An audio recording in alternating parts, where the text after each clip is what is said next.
ಬೆಳಗಾವಿಯಲ್ಲಿ ಮುಂದುವರೆದ dinner politics. Satish Jarkiholi ಅವರ ಮನೆಯಲ್ಲಿ ಇವತ್ತು ಡಿನ್ನರ್ ಅನ್ನ ಏರ್ಪಾಡು ಮಾಡಲಾಗಿತ್ತು.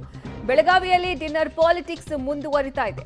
ಕುರ್ಚಿ ಕಚ್ಚಾಟದ ಮಧ್ಯೆ ಕುತೂಹಲದ ಔತಣ ಕೂಟ. ಇದು ಸತೀಶ್ ಜಾರಕಿಹೊಳಿ ನಿವಾಸದಲ್ಲಿ ಭರ್ಜರಿ ಬಾಡೂಟ ಏರ್ಪಾಡು ಮಾಡಲಾಗಿತ್ತು. 32 ಬಗೆಯ ನಾನ್ ವೆಜ್ ಖಾದ್ಯ ರೆಡಿ ಮಾಡಿಸಿದ್ರು ಜಾರಕಿಹೊಳಿ. ಬೆಳಗಾವಿಯ ಕುವೆಂಪು ನಗರದ ನಿವಾಸದಲ್ಲಿ ಔತಣ ಕೂಟ ಏರ್ಪಾಡು ಮಾಡಲಾಗಿರೋದು. ಸಿಎಂ ಸಿದ್ದರಾಮಯ್ಯ, ಗೃಹ ಸಚಿವ ಪರಮೇಶ್ವರ್, ಎಚ್ಸಿ ಮಹದೇವಪ್ಪ, ಜಮೀರ್ ಅಹಮದ್ ಖಾನ್ ಸೇರಿದಂತೆ ಸಿಎಂ ಆಪ್ತ ಶಾಸಕರು ಇದರಲ್ಲಿ ಭಾಗಿಯಾಗಿದ್ದಾರೆ. ಬೆಳಗಾವಿಯಲ್ಲಿ ಡಿನ್ನರ್ ಪಾಲಿಟಿಕ್ಸ್ ಮುಂದುವರಿತಾ ಇದೆ. ಇದೀಗ ಸತೀಶ್ ಜಾರಕಿಹೊಳಿ ಅವರ ನಿವಾಸದಲ್ಲಿ ಈ ಡಿನ್ನರ್ ಏರ್ಪಾಡು ಮಾಡಲಾಗಿದೆ. ಔತಣಕೂಟ, ಭರ್ಜರಿ ಬಾಡೂಟ ಅವರ ನಿವಾಸದಲ್ಲಿ ಏರ್ಪಾಡು ಮಾಡಲಾಗಿದೆ.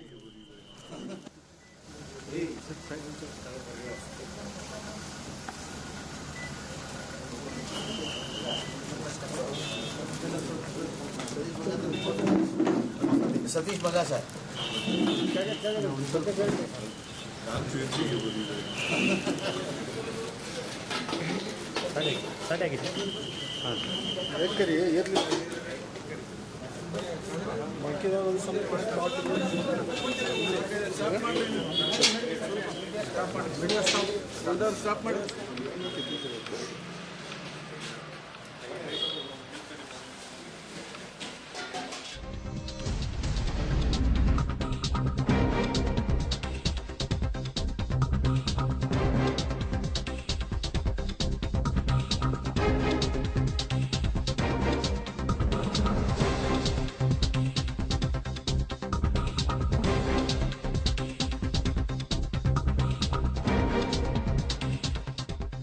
ಅಹಿಂದ ನಾಯಕರಿಗೆ ವಿಶೇಷ ಭೋಜನ ವ್ಯವಸ್ಥೆ ಮಾಡಲಾಗಿರೋದು. ಮಟನ್, ಚಿಕನ್, ಮೀನು ಸೇರಿದಂತೆ 30ಕ್ಕೂ ಅಧಿಕ ತರಹೇವಾರಿ ಖಾದ್ಯ ಇಲ್ಲಿದೆ.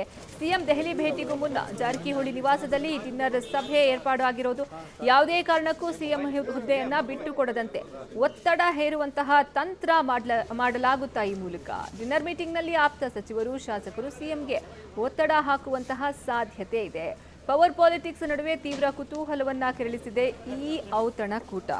ಅಹಿಂದ ನಾಯಕರಿಗೆ ವಿಶೇಷ ಭೋಜನ ವ್ಯವಸ್ಥೆಯನ್ನ ಮಾಡಲಾಗಿರೋದು. ಸಿಎಂ ದೆಹಲಿ ಭೇಟಿಗೂ ಮುನ್ನ ಜಾರಕಿಹೊಳಿ ಮನೆಯಲ್ಲಿ ಡಿನ್ನರ್ ಸಭೆ.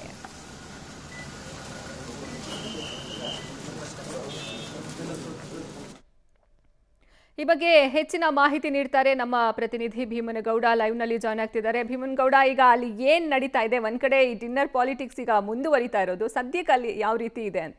ಅರ್ಪಿತಾ, ಇನ್ನೇನು ನಾಳೆಗೆ ಚಳಿಗಾಲ ಅಧಿವೇಶನ ಅಂತ್ಯ ಆಗುತ್ತೆ. ಈ ಸಂದರ್ಭದಲ್ಲಿ ರಾಜ್ಯ ರಾಜಕಾರಣದ ಚದುರಂಗದಾಟ ಜೋರಾಗ್ತಾ ಇದೆ ಅಂತ ಕಂಡು ಬರ್ತಾ ಇದೆ. ನಾವು ಈಗ ಬೆಳಗಾವಿಯ ಕುವೆಂಪು ನಗರದಲ್ಲಿರುವಂತಹ ಸತೀಶ್ ಜಾರಕಿಹೊಳಿ ಅವರ ಮನೆಯಲ್ಲಿದ್ದೀವಿ. ಇಲ್ಲಿ ಸಿಎಂ ಸೇರಿದಂತೆ ಅವರ ಆಪ್ತರಿದ್ದಾರೆ. ಆಪ್ತರ ಮನೆಗೆ ಇವತ್ತು ಔತಣಕೂಟವನ್ನು ಏರ್ಪಾಡು ಮಾಡಿರುವಂಥದ್ದು. ಅಂದರೆ ನಾಳೆಗೆ ಇನ್ನೇನು ಅಧಿವೇಶನ ಮುಗಿದು ಬಿಡುತ್ತೆ. ಈ ಸಂದರ್ಭದಲ್ಲಿ ಇನ್ನು ಮತ್ತೆ ಕುರ್ಚಿಯ ಕದನದ ಒಂದು ರಾಜಕೀಯ ಬಣ ಮತ್ತೆ ಜೋರಾಗಿರುವಂಥದ್ದು. ಹಾಗಾಗಿ ಈಗ ಸಿಎಂ ಅವರ ಆಪ್ತ ಶಿಷ್ಯರಾಗಿರ್ತಕ್ಕಂಥ ಸತೀಶ್ ಜಾರಕಿಹೊಳಿ ಅವರ ಮನೆಯಲ್ಲಿ ಇವತ್ತು ಔತಣಕೂಟವನ್ನು ಏರ್ಪಾಡು ಮಾಡಿರುವಂಥದ್ದು. ಈ ಔತಣಕೂಟದಲ್ಲಿ ಸತೀಶ್ ಜಾರಕಿಹೊಳಿ ಅವರಾಗಿರ್ಬೋದು, ಜೊತೆಗೆ ಸಿಎಂ ಸಿದ್ದರಾಮಯ್ಯ ಅವರಾಗಿರ್ಬೋದು, ಎಚ್ಸಿ ಮಹದೇವಪ್ಪ, MC ಸುಧಾಕರ್, ಜಮೀರ್ ಅಹಮದ್, ಹೀಗೆ ಡಾಕ್ಟರ್ ಜಿ ಪರಮೇಶ್ವರ್, ಸುಮಾರು ಒಂದು 5 ರಿಂದ 6 ಜನರು ಈ ಒಂದು ಔತಣಕೂಟದಲ್ಲಿ ಭಾಗಿಯಾಗಿರುವಂಥದ್ದು. ಯಾಕೆ ಅಂತಂದರೆ ಔತಣಕೂಟದಲ್ಲಿ ಕಾಮನ್ ಆಗಿ ಭಾಗಿಯಾದರೂ ಕೂಡ ಇಲ್ಲಿ ರಾಜಕೀಯದ ಕೆಲವು ಮಾತುಗಳು ಮಾತನಾಡುವಂಥದ್ದು ಕೂಡ ಸಾಮಾನ್ಯ. ಯಾಕಂತಂದರೆ ಸುಮಾರು 4-6 ಜನ ಶಾಸಕರು, ಸಚಿವರು ಸೇರಿದಂಥ ಸಂದರ್ಭದಲ್ಲಿ ಆ ರಾಜಕೀಯದ ಮಾತುಗಳು ಆಡೋದು ಸಹಜ. ಅದರಲ್ಲೂ ಈಗ ಅಧಿವೇಶನ ಮುಗಿತಾ ಬಂತು. ಯಾವ ಸಂದರ್ಭದಲ್ಲಿ ದೆಹಲಿಗೆ ಬುಲಾವ್ ಬರ್ತೋ ಗೊತ್ತಿಲ್ಲ. ಆದರೆ ಹೋಗುವಂತಹ ಸಂದರ್ಭದಲ್ಲಿ ಏನೆಲ್ಲ ಮಾತನಾಡಬೇಕು, ಯಾರ ಪರವಾಗಿ ಯಾರು ಇರಬೇಕು ಅನ್ನುವಂಥದ್ದು ಕೂಡ ಈಗ ಚರ್ಚೆ ಕೂಡ ಆಗುವಂತಹದ್ದು ಸಹಜವಾಗುತ್ತಿದೆ. ಹಾಗಾಗಿ ಈ ಒಂದು ಸತೀಶ್ ಜಾರಕಿಹೊಳಿ ಅವರ ನಿವಾಸದಲ್ಲಿ ಅನೇಕ ಸಚಿವರು, ಶಾಸಕರು ಸೇರಿಕೊಂಡು ಡಿನ್ನರ್ ನೆಪದಲ್ಲಿ ಒಂದಷ್ಟು ರಾಜಕೀಯ ರಣತಂತ್ರವನ್ನು ರೂಪಿಸುವಂತಹ ಸಾಧ್ಯತೆಗಳು ಕೂಡ ಹೆಚ್ಚಾಗಿದೆ. ಅರ್ಪಿತಾ, ಧನ್ಯವಾದ ಭೀಮನಗೌಡ ನಿಮ್ಮೆಲ್ಲ ಮಾಹಿತಿಗಾಗಿ.